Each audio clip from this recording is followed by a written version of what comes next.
ناظرین سامعین السلام علیکم ورحمۃ اللہ وبرکاتہ۔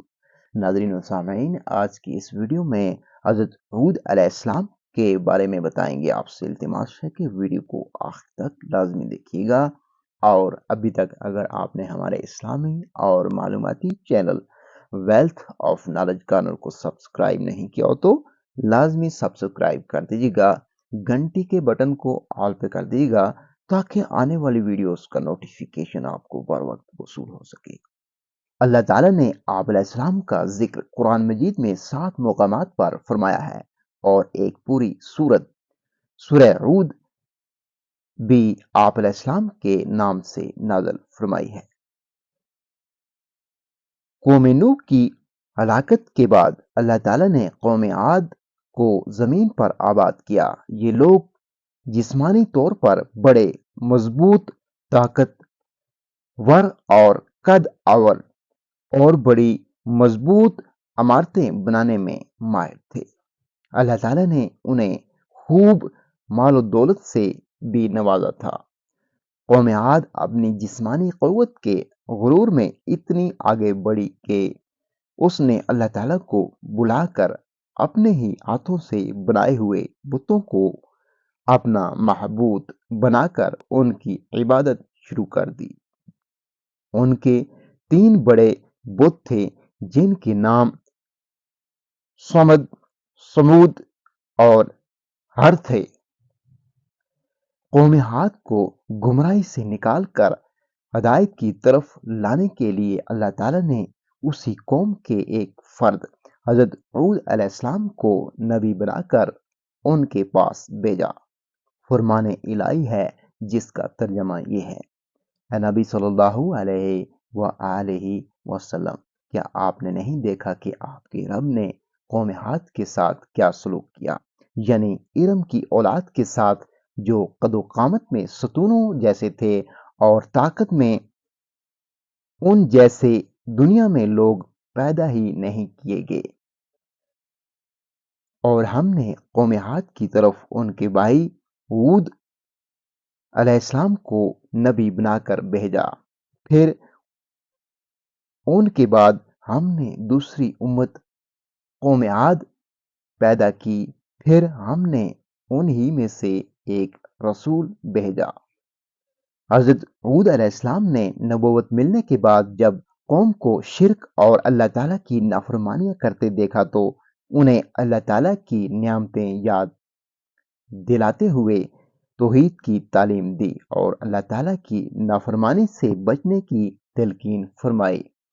فرمان الہی ہے جس کا ترجمہ یہ ہے: انہوں نے کہا کہ اے میری قوم، تم اللہ کی عبادت کرو، اس کے علاوہ تمہارا کوئی معبود نہیں، کیا تم پرہیزگار نہیں بنو گے؟ انہوں نے کہا اے میری قوم، اللہ ہی کی عبادت کرو، اس کے علاوہ تمہارا کوئی معبود نہیں، تم تو صرف بہتان باندھ رہے ہو۔ اے میری قوم، میں تم سے اس پر کوئی اجرت نہیں مانگتا، میرا اجر تو اس کے ذمہ ہے جس نے مجھے پیدا کیا ہے، تو کیا پھر بھی تم عقل سے کام نہیں لیتے ہو؟ جب ان کے بھائی ہود نے ان سے کہا کیا تمہیں خوف نہیں ہے؟ میں تمہارے لیے امانت دار رسول ہوں، لہذا تم اللہ کے عذاب سے ڈرو اور میری اطاعت کرو۔ میں اس پر تم سے کوئی اجرت نہیں مانگتا، میرا اجر تو رب العالمین کے ذمہ ہے۔ تمہیں کیا ہو گیا ہے کہ تم ہر اونچی جگہ پر بے فائدہ یادگار عمارت بنا ڈالتے ہو، اور تم بڑی مضبوط عمارتیں بناتے ہو جیسا کہ تم ہمیشہ یہیں دنیا میں رہو گے، اور جب تم کسی پر ہاتھ ڈالتے ہو تو سرکش بن کر ہی ڈالتے ہو۔ تم اللہ کے عذاب سے ڈرو اور میری پیروی کرو۔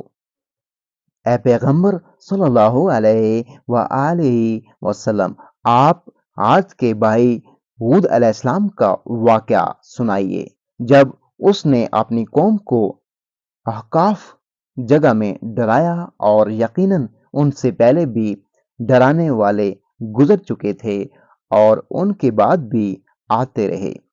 ہود علیہ السلام نے کہا، اللہ کے سوا کسی کی عبادت نہ کرو، بے شک میں تمہارے بارے میں ایک بڑے سخت دن کے عذاب سے ڈرتا ہوں۔ جب حضرت ہود علیہ السلام نے اپنی قوم کو اللہ تعالیٰ کی توحید اور اس کی فرما برداری کرنے کی دعوت اور نافرمانی سے بچنے کی تلقین کی تو قوم عاد نے آپ علیہ السلام کی دعوت قبول کرنے کی بجائے آپ علیہ السلام کو جھٹلایا اور آپ علیہ السلام پر کئی الزامات لگائے۔ فرمان الہی ہے جس کا ترجمہ یہ ہے، ان کی قوم کے کافر سرداروں نے کہا کہ ہم تو تجھے ایک طرح کی بیوقوفی میں مبتلا دیکھ رہے ہیں اور ہمارے خیال میں تم جھوٹے ہو۔ انہوں نے کہا، اے ہود، تم نے ہمارے سامنے توحید کی کوئی واضح دلیل پیش نہیں کی اور ہم اپنے معبودوں کو صرف تمہاری بات میں آ کر نہیں چھوڑ سکتے اور نہ ہی ہم تجھ پر ایمان لانے والے ہیں، بلکہ ہم تو یہی کہتے ہیں کہ ہمارے کسی معبود نے تمہیں خرابی میں مبتلا کر دیا ہے۔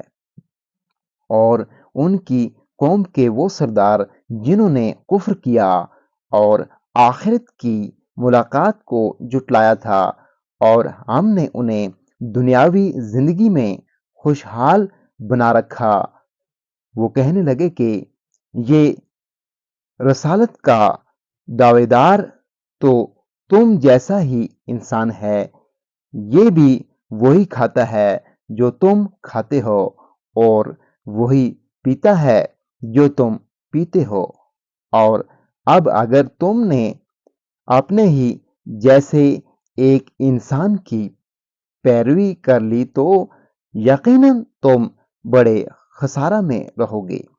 کیا یہ تم سے اس بات کا وعدہ کرتا ہے کہ جب تم مر کر خاک اور ہڈی رہ جاؤ گے تو تم دوبارہ قبروں سے زندہ کر کے نکالے جاؤ گے؟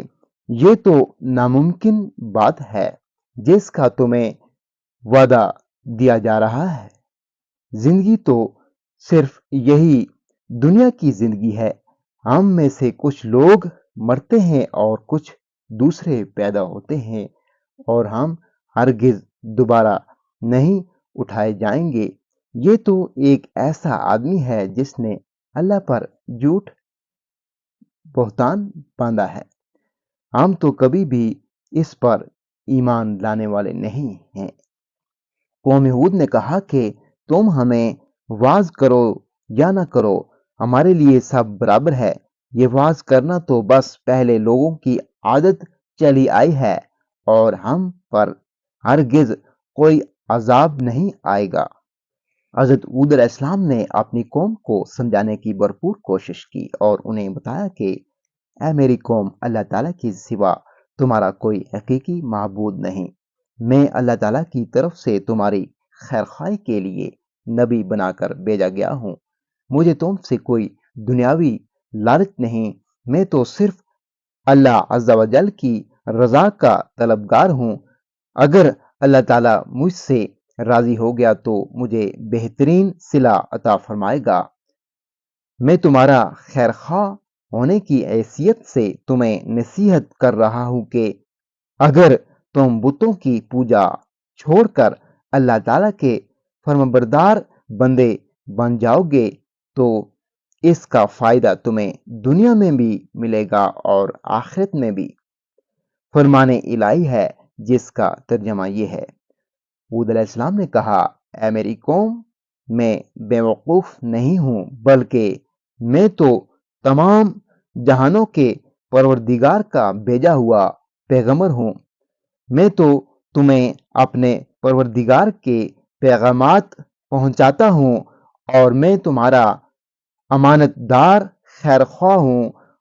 اور کیا تم اس بات پر تعجب کرتے ہو کہ تمہارے رب کی طرف سے تمہارے پاس تم ہی میں سے ایک آدمی پر وحی نازل ہوئی ہے تاکہ وہ تمہیں ڈرائے، اور وہ حالت بھی یاد کرو کہ جب اللہ نے تم کو قوم نوح کے بعد جانشین بنایا اور دوسروں کے مقابلہ میں تمہیں زیادہ قوت و جسامت عطا فرمائی۔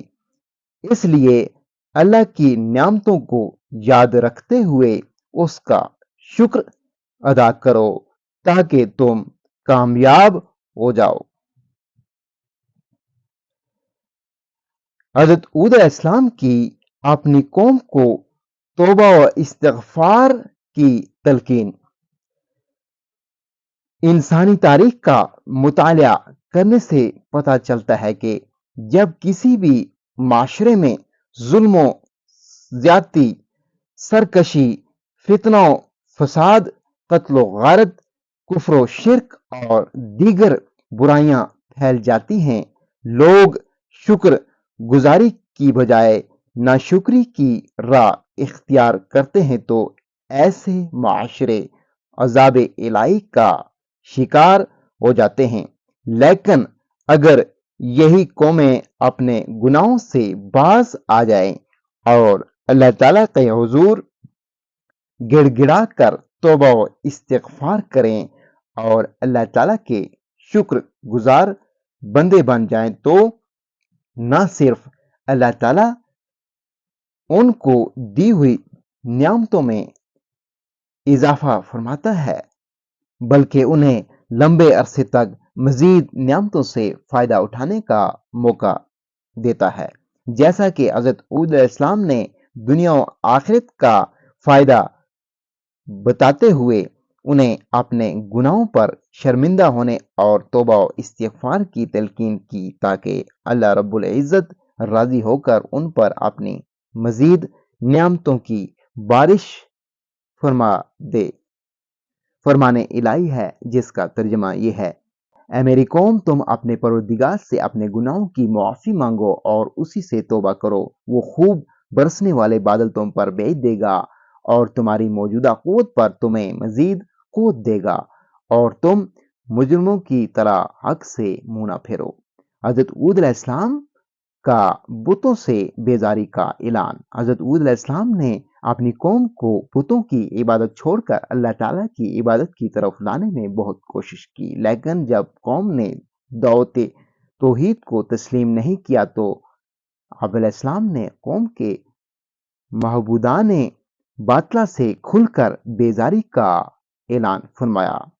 فرمان الہی ہے جس کا ترجمہ یہ ہے: ہود علیہ السلام نے کہا، میں اللہ کو گواہ بناتا ہوں اور تم بھی گواہ رہو کہ میں اللہ کے سوا سب سے بیزار ہوں جنہیں تم شریک بنا رہے ہو۔ اللہ کے علاوہ تم سب مل کر میرے خلاف سازش کر لو اور مجھے بالکل بھی مہلت نہ دو۔ بے شک میں نے اللہ پر بھروسہ کیا ہے جو میرا اور تم سب کا پروردگار ہے۔ زمین پر چلنے والا کوئی بھی جاندار ایسا نہیں مگر سب کی پیشانی وہی تھامے ہوئے ہے۔ یقیناً میرا رب بالکل صحیح راہ پر ہے۔ قوم عاد کی طرف سے عذاب الہی کا مطالبہ۔ حضرت ہود علیہ السلام نے اپنی قوم کو سمجھایا کہ اپنے رب کا یہ احسان نہ بھولو کہ اس نے تمہیں قوم نوح کا جانشین بنایا اور تمہیں بہت سی دنیاوی نعمتوں سے نوازا، لہذا تم اللہ تعالیٰ کی نافرمانی سے باز آ جاؤ اور میری دعوت توحید قبول کر لو۔ قوم کے سرداروں اور عوام نے برہم ہو کر کہا کہ اچھا، اگر تم اپنی دعوت میں اتنے ہی سچے ہو تو ہمارے لیے اللہ تعالیٰ سے عذاب طلب کر لو۔ قوم نے جب عذاب کا مطالبہ کر دیا تو آپ علیہ السلام نے افسوس کا اظہار کرتے ہوئے فرمایا کہ اب تم عذاب الہی کا انتظار کرو۔ فرمان الہی ہے جس کا ترجمہ یہ ہے: انہوں نے کہا، کیا تم ہمارے پاس آئے ہو کہ ہم صرف اکیلے اللہ ہی کی عبادت کریں اور ہمارے باپ دادا جن کی عبادت کرتے تھے ان کو چھوڑ دیں؟ لہذا اگر تم سچے نبی ہو تو جس عذاب سے ہمیں ڈراتے ہو وہ لے آؤ۔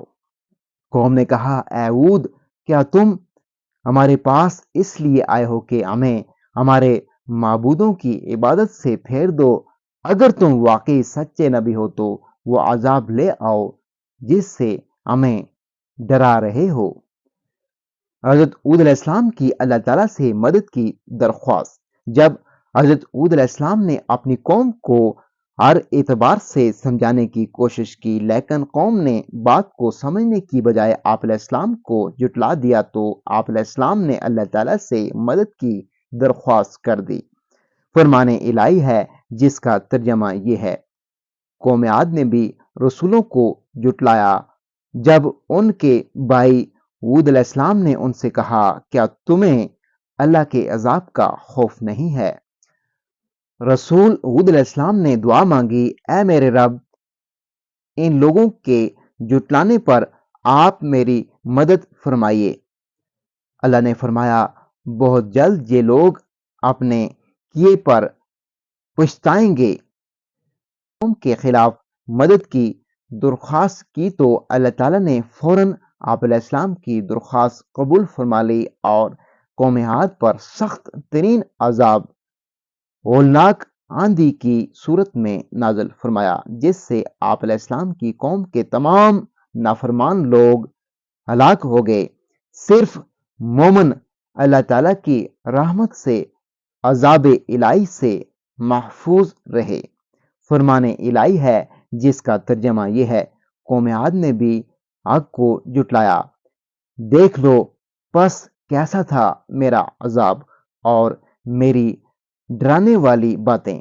بلا شبہ ہم نے ان پر ایک نحوست کے دن تیز و تند مسلسل چلنے والی ہوا بھیج دی جو لوگوں کو اٹھا اٹھا کر ایسے پھینک رہی تھی جیسے وہ جڑ سے اکھڑے ہوئے کھجور کے تنے ہوں۔ پس کیسا تھا میرا عذاب اور میرا ڈرانا۔ قوم عاد سخت تند و تیز آندھی سے ہلاک کر دی گئی۔